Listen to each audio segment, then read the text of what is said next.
Hello friends, welcome back. आज की इस वीडियो में हम मैथ्स की असाइनमेंट सॉल्व करने वाले हैं और हमारी मैथ्स की असाइनमेंट आ चुकी है। ठीक है, तो हमारी सेमेस्टर 2 की असाइनमेंट आ चुकी है और ये इस वीडियो में मैं आपको मैथ्स सॉल्व करवाऊंगा। ठीक है, तो सबसे पहले अगर हम देखने जाए तो हमारा सबसे पहला क्वेश्चन आता है 1A का, जो कि है क्वेश्चन नंबर 1A का नंबर 1 है 7/2। ठीक है, तो 7/2 जैसे कि सबसे पहला क्वेश्चन है हमारा 7/2। अब इसका हमें परसेंटेज फाइंड करना है। अब देखिए, इसका अगर हमें परसेंटेज फाइंड करना है तो सीधी सी बात है, अगर हमें 7/2 का परसेंटेज फाइंड करना है तो हम उसे मल्टीप्लाई कर देंगे 100 से। और अगर मैं इसे 100 से मल्टीप्लाई कर दूंगा तो मेरा क्या होगा, देखो 2 1 जा 250 जा 100। अब 7 × 35 आपको करना है, 7 5 जा 35 और ये 0 का 0, तो यानी कि यहाँ पे आपका आंसर आ गया है 250%। ठीक है, नेक्स्ट क्वेश्चन आता है आपका सेकेंड क्वेश्चन। सेकेंड नंबर है आपका 2 if 2/15th part of a number is 60 then the number. अब देखिए, सेकेंड नंबर है आपका, अगर 2/15 पार्ट एक नंबर का 60 है, वो एक नंबर हमने x मान लिया। ठीक है, तो 2/15 पार्ट एक नंबर का 60 है, तो वो नंबर क्या है। ठीक है, तो अगर हमें कोई नंबर का पार्ट फाइंड करना होता है तो हम क्या करते हैं, जैसे कि हमने ऊपर ही किया, इसका हमें x का 2/15 पार्ट फाइंड करना था तो हमें 60 मिला, तो यानी कि 2/15 × x = 60 है। अब सीधे से हम क्या करेंगे, 2/50 को इधर लेके जाएंगे और x की वैल्यू हमें पता चल जाएगी।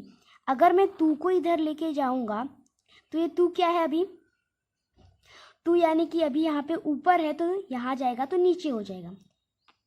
तो 15 × x = 60/2। अब यहाँ पे 15 अभी क्या है, यहाँ पे नीचे है, तो यहाँ जाएगा तो ऊपर हो जाएगा, यानी कि x = 60 × 15/2। ठीक है, यानी कि ये जो था 15 ये डिवाइड में है तो इधर गया तो मल्टीप्लाई में हो गया, और जो 2 है वो मल्टीप्लाई में है तो इधर गया डिवाइड में हो गया। ऊपर वाला नंबर किस में होता है, मल्टीप्लाई में होता है, और नीचे वाला नंबर डिवाइड में होता है। ठीक है, तो ये मल्टीप्लाई में था तो डिवाइड में चला गया, और ये डिवाइड में था तो इधर जाके मल्टीप्लाई में हो गया। तो अब हमारे पास क्या आता है, 60 × 15/2। अब चलिए इसे सॉल्व करते हैं। तो सीधे सीधे मैं अगर 2 को इससे काट दूँ, यानी 2 1 जा 2 3 जा 6, तो 30 आया। x = 30 × 15। अब इसे अगर आप सॉल्व कर दोगे तो आपकी x की वैल्यू मिल जाएगी। तो अब आपको इसे मल्टीप्लाई करना है, और जब आप 30 × 15 करोगे तो आपका आंसर आएगा 450। कैसे, 15 3 जा 45, 0 का 0। ठीक है, 450 आया। तो जैसे कि आप देख सकते हैं कि यहाँ पे इसका जो सेकेंड नंबर का आंसर है वो 450 और फर्स्ट नंबर का 350 है। सेकेंड नंबर आता है 30% = अब 30% ये सब में से किसको हम कह सकते हैं कि ये 30% है। ठीक है, तो चलिए इसे सॉल्व करते हैं। थर्ड नंबर है आपका 30% = अब देखो, इसे अगर मैं फ्रैक्शन में लिखूं, ठीक है, तो मतलब मैं ऐसे लिख सकता हूं कि 100 का 30 पार्ट भाई क्या है, मतलब 100 में से 30% है। ठीक है, 100 में से 30 मार्क्स है एक बंदे के। ऐसा आप सोचो कि एक बंदा है जिसके 100 में से 30 आए हैं। ठीक है, तो अब यानी कि यहाँ पे 30% है, परसेंट अगर मैं हटा दूंगा तो मुझे नीचे 100 लिखना होगा, क्यों, परसेंट मतलब क्या होता है 100। तो 30/100 हुआ, 13/100 हुआ। अब यहाँ पे 0 से 0 कट होगा तो मैं इसे 3/10 भी बोल सकता हूँ, 10 का 3 पार्ट। 100 का अगर ये 30 पार्ट है तो इसे 10 का 3 पार्ट हम कह सकते हैं। और हमें ऑप्शन में ऑप्शन नंबर डी जो है हमारा वो 3/10 है, मतलब कि ये क्या है आपका राइट आंसर। तो यहाँ पे आपका आएगा 3/10, ठीक है, 3/10 आपका आंसर आ गया। देन आपका 4 नंबर आता है, 4 नंबर है आपका 0.5%, 0.25% इक्वल्स टू, अब ये सब में से किसके बराबर में है, ठीक है। तो जैसे अभी हमने ऊपर वाले को सॉल्व किया, अब हम इसे ऐसे ही नीचे वाले को सॉल्व करेंगे। 4 नंबर है आपका 0.25%, ठीक है। जैसे कि हम सभी जानते हैं कि भाई 0.25 है, परसेंट हटा देंगे तो हमें नीचे 100 लिखना पड़ेगा, है ना।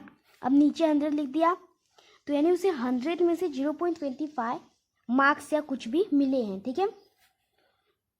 अब यहाँ पे अगर मैं पॉइंट हटाना चाहूँ तो मुझे क्या करना होगा, ठीक है।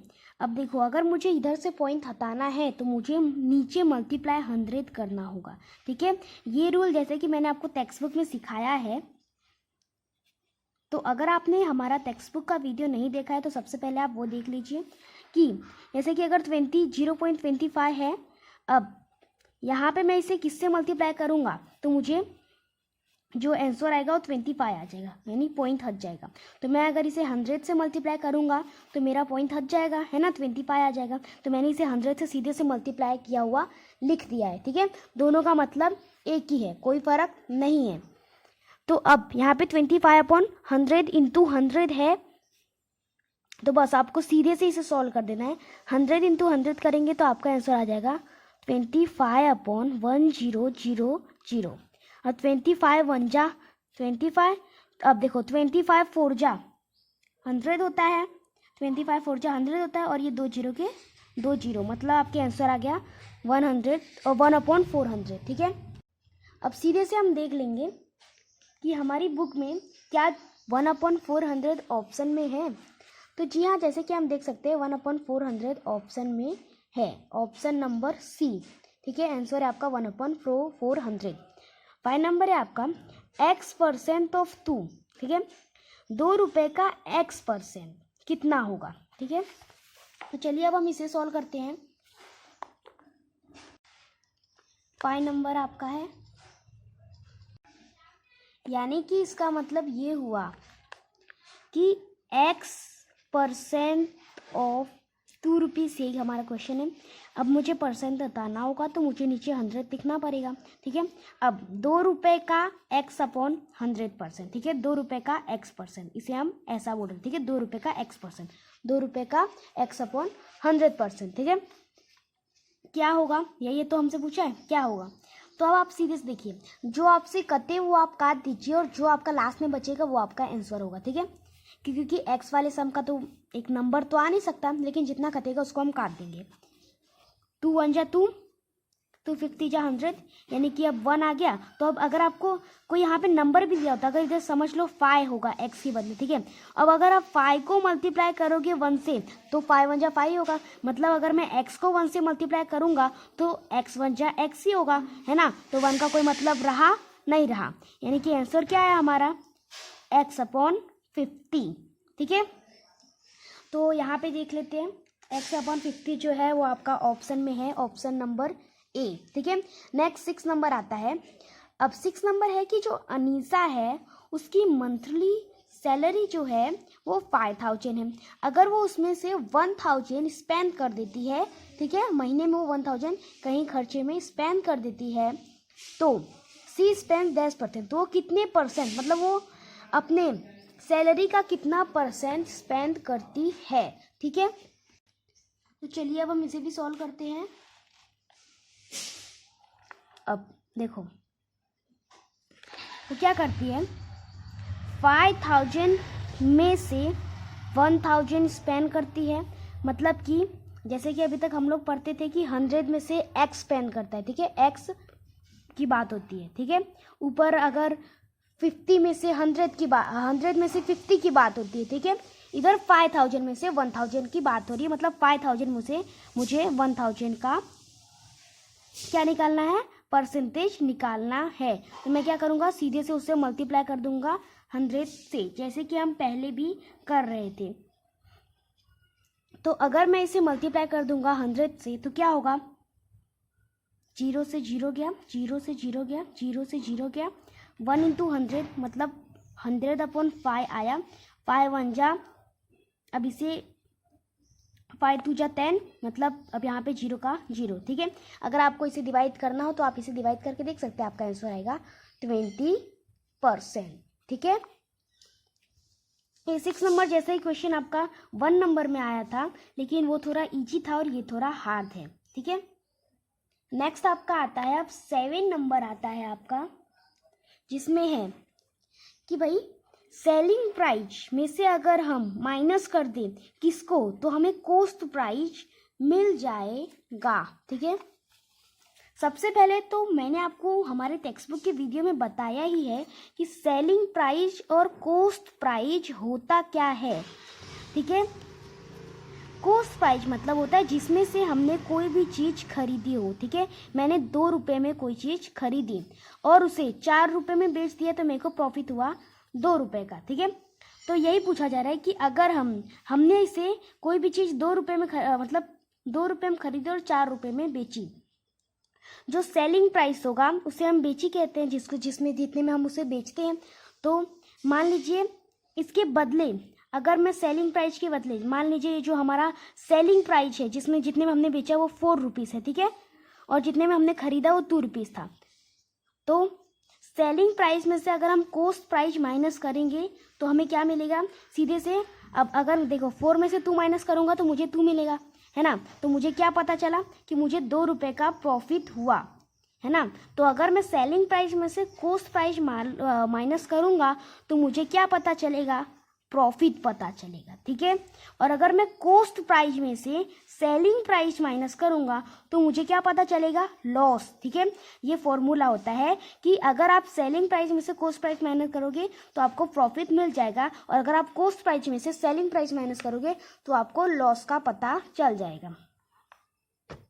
तो ये आपका 7 नंबर आ गया, selling price minus that is equal to cost price.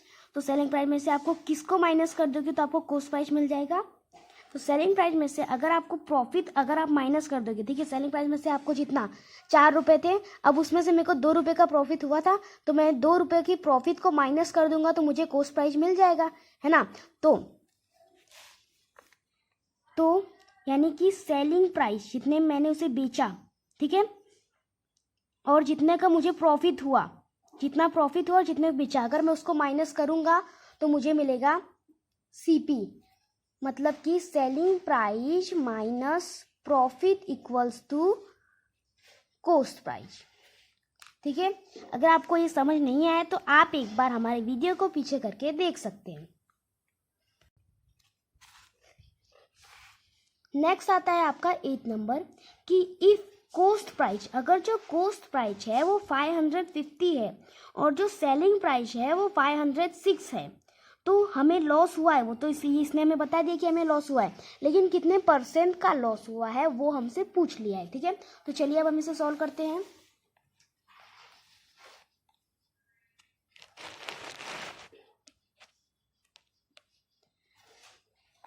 Eight number है आपका कि भाई कॉस्ट प्राइस है 550, सेलिंग प्राइस है 506। 550 ने बेचारे ने खरीदा और 506 में बेच दिया, तो उसे लॉस हुआ, है ना, उसे लॉस हुआ। तो इसे अगर आप माइनस करोगे तो आपको पता चल जाएगा कि आपको कितने का लॉस हुआ। इसे आप माइनस करोगे तो आपका 44 आएगा, मतलब आपको 44 रुपये का लॉस हुआ। ठीक है, अब हमें लॉस का परसेंटेज फाइंड करना है।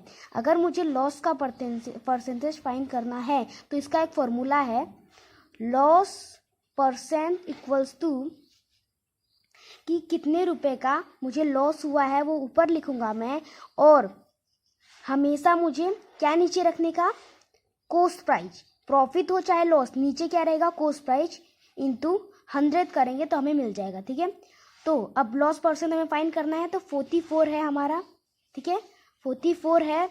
अब सीपी क्या है हमारा, 550 है, इंटू 100 कर दूंगा तो मेरे को मिल जाएगा, 0 से 0 गया, 11 5 जा 11 4 जा 4 इंटू 10 40 अपॉन 5, 5 1 जा 5 8 जा, मतलब आपका आया 8%। ठीक है, अगर आपको ये समझ नहीं आया तो आप वीडियो को पीछे करके वापस देख सकते हैं। ठीक है, तो इसी के साथ आपका पार्ट 1 फिनिश होता है। तो अगर आपको हमारा वीडियो अच्छा लगा तो इसे लाइक सब्सक्राइब एंड शेयर कीजिए। मिलते हैं अगले वीडियो में। जय हिंद, जय भारत।